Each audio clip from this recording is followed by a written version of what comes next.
बोलती पुस्तके. ज्यांना वाचनाचा नाद, त्यांना बोलती पुस्तके घाली साद. आमचं चॅनल सबस्क्राईब करा आणि सबस्क्राईब करायला इतरांनाही सांगा. नमस्कार श्रोते मित्र हो. बोलती पुस्तके सादर करीत आहे लेखक श्री राजेश जगताप लिखित कादंबरी आडोसा, प्रकरण 5.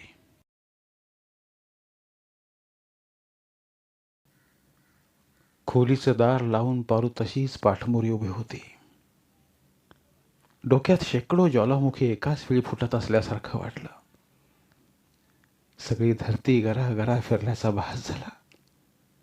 सासूचा प्रत्येक शब्द उकळत्या तेलासारखा कानात पडला होता. जीवाच्या आकांतानं टाहो फोडावंसं वाटत होतं. सासू तिला उद्देशून एक शब्दही बोलली नव्हती, म्हणून तिला काही बोलता आलं नाही. मनात दाबून ठेवलेलं वादळ उसळून बाहेर आलं. तिचा हुंदका फुटला. धनाजीच्या गळ्यात पडून ती रडू लागली. त्याचेही डोळे पाणावले होते. डोळ्याच्या कडा पुसता पुसता त्याचा हात तिच्या पाठीवरून फिरत होता.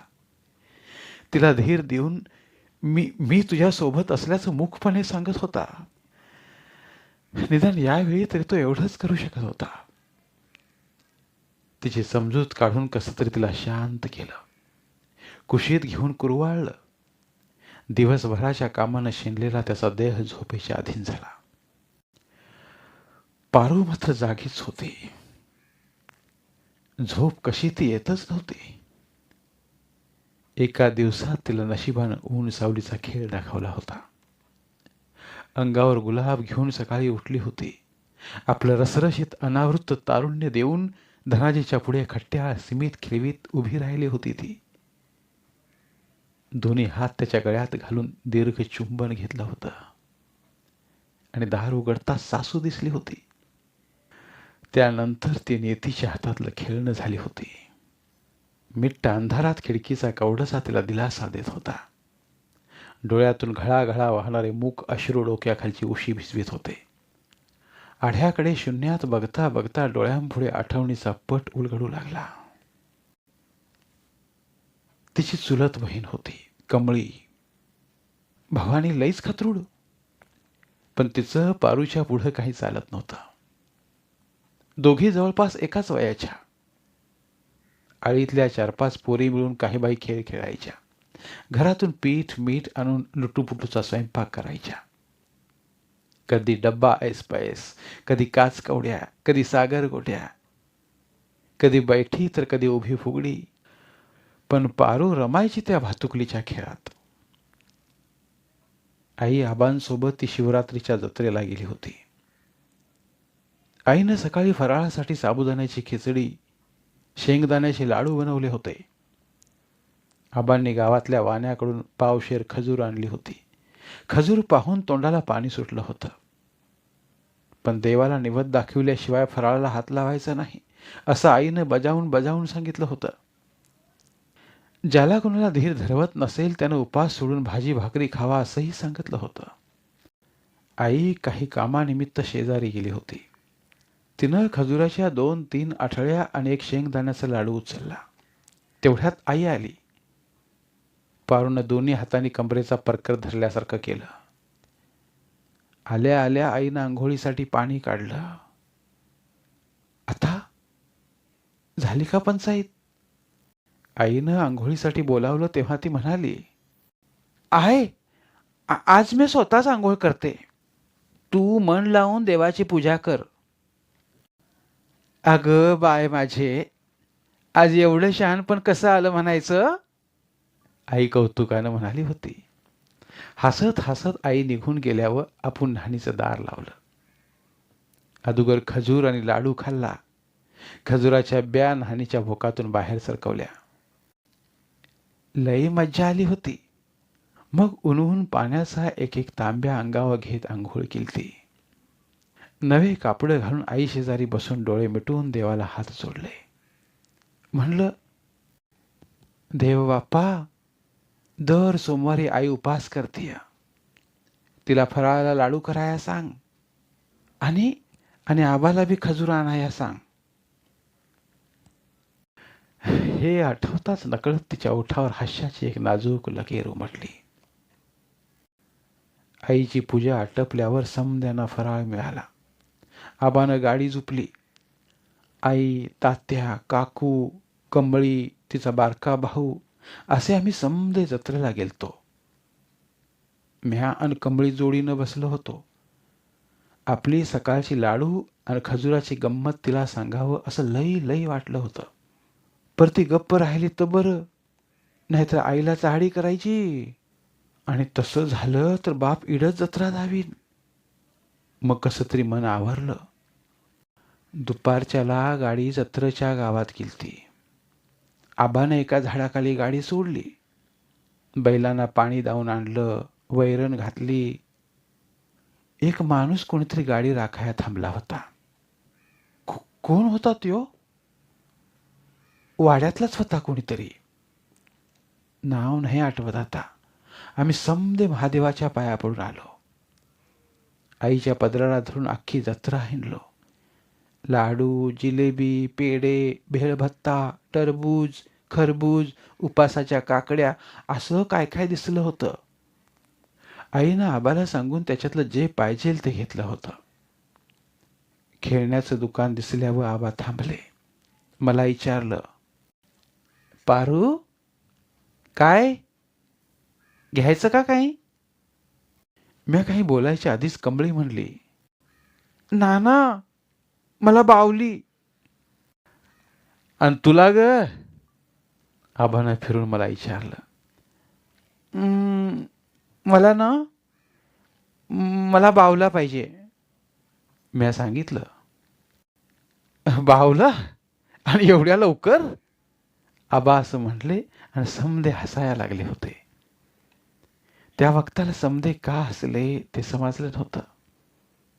मोठी झाल्यावर आपसुकच समजलं. बावला मिळाल्यामुळं मला लई आनंद झालता.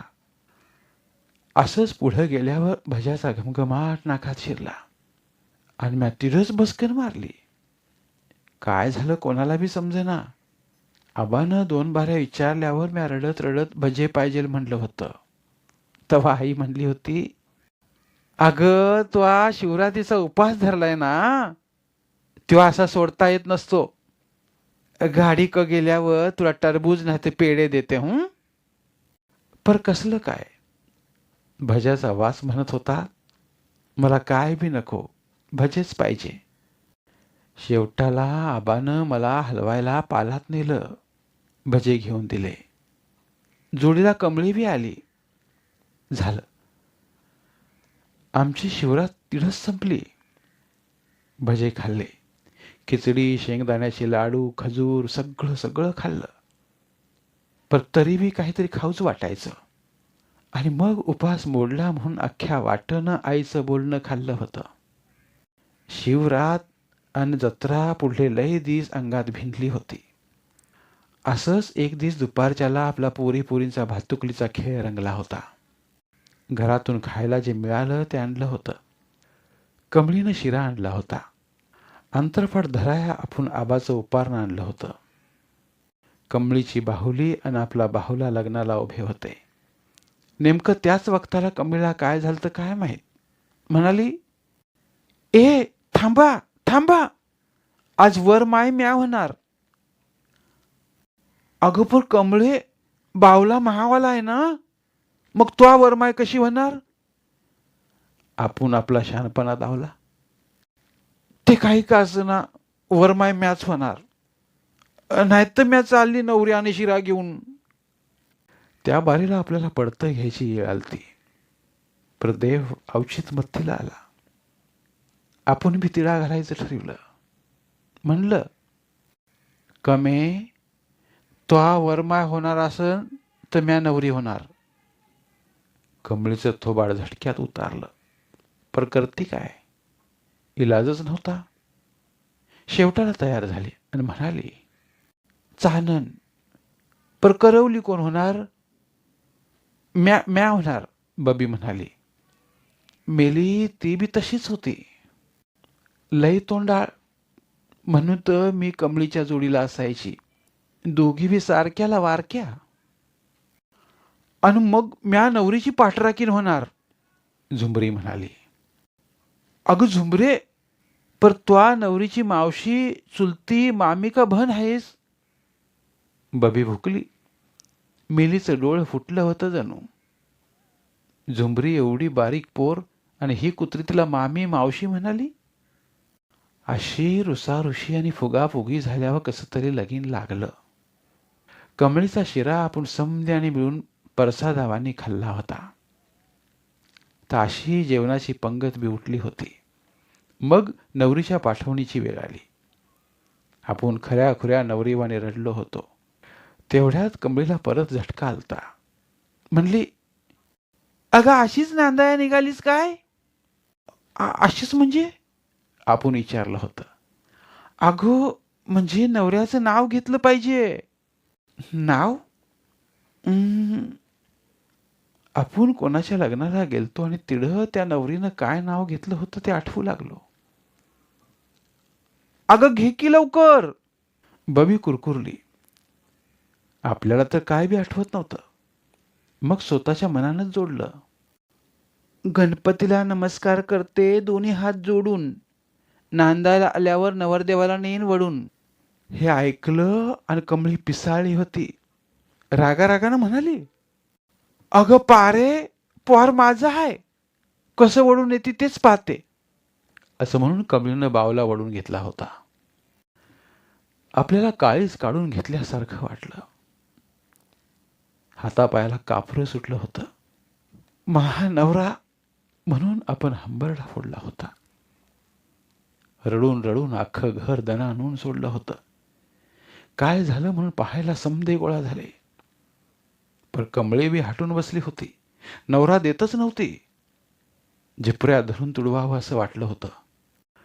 अगदी तशीच वेळ आज आली होती. सासूनं तिचा नवरा ओढून घेण्याचा मनसुबा बोलून दाखवला होता. थोड्या वेळासाठी तिला लहानपण आठवलं होतं. त्या अल्लड आठवणीत ती आजची दुःख विसरली होती. स्वतःचा वेडेपणा आठवून नकळत हसली होती. पण ते हसू जास्त वेळ टिकलं नव्हतं. सासूच्या बोलण्यातला शब्द न शब्द एखाद्या घनासारखा डोक्यावर घाव घालीत होता. भीतीनं अंग थरथर कापू लागलं. घाम फुटला. जीव कासावीस होऊ लागला. तिनं पदरानं अंग पुसलं. दार उघडून बाहेर आली. मडक्यातून तांब्यावर पाणी घेतलं. घटाघटा पाणी प्यायली. सासूला चाहूल लागली तसं तिने विचारलं, कोण हाय? म्या आहे आत्या. काय झालं ग? निम्म्या रात्रीला उठली या? काय नाही, लय गरम होतंय, जरा वस्त्रीवर जाते. सासूचं पुढचं बोलणं ऐकायला ती थांबली नाही. लटपट त्या पायानं पुढे गेली. दार उघडून ओसरीत आली. आभाळ दाटून आलं होतं. वाऱ्याचा मागमूस नव्हता. ती तशीच उंबऱ्यावर टेकली. पदरानं वारा घेऊ लागली. अख्खी आळी सुनसान भकास दिसत होती. असंच भकास पण तिच्याही नशिबाला आलं होतं. ती विचार करू लागली.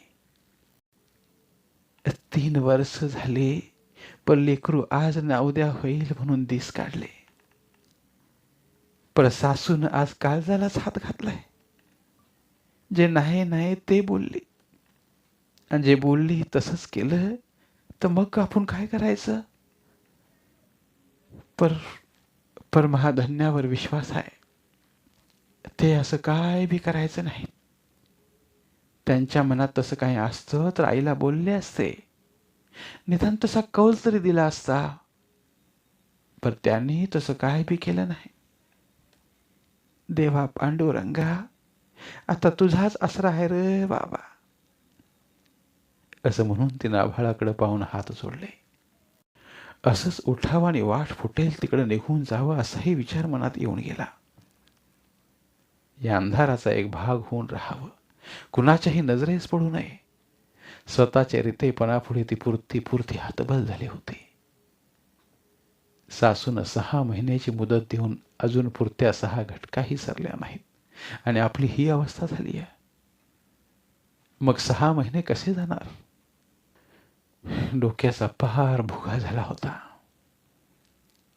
ती उठली, तिथल्या तिथे एरझाऱ्या घालू लागली.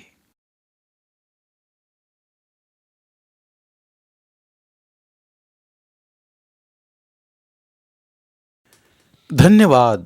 प्रिय श्रोते मित्र हो, आपल्यासाठी एक आवाहन. आमच्या चॅनलच्या प्लेलिस्ट विभागात तुमच्यासाठी शेकडो कादंबऱ्यांचे ऑडिओ बुक्स उपलब्ध आहेत. तिथे प्रत्येक कादंबरीचे सर्व भाग एकत्रित मिळतील. त्यामुळे सध्या सुरू असलेल्या क्रमशः कादंबरीच्या पुढील भागासाठी वाट पाहण्याची गरज नाही. तुमच्या वेळेनुसार तुम्ही संपूर्ण कादंबरी सलगपणे ऐकू शकतात आणि साहित्याचा आस्वाद घेऊ शकता. कृपया आमच्या चॅनलच्या होमपेजवर जाऊन प्लेलिस्ट चेक करा आणि तुमची आवडती कादंबरी निवडा. धन्यवाद.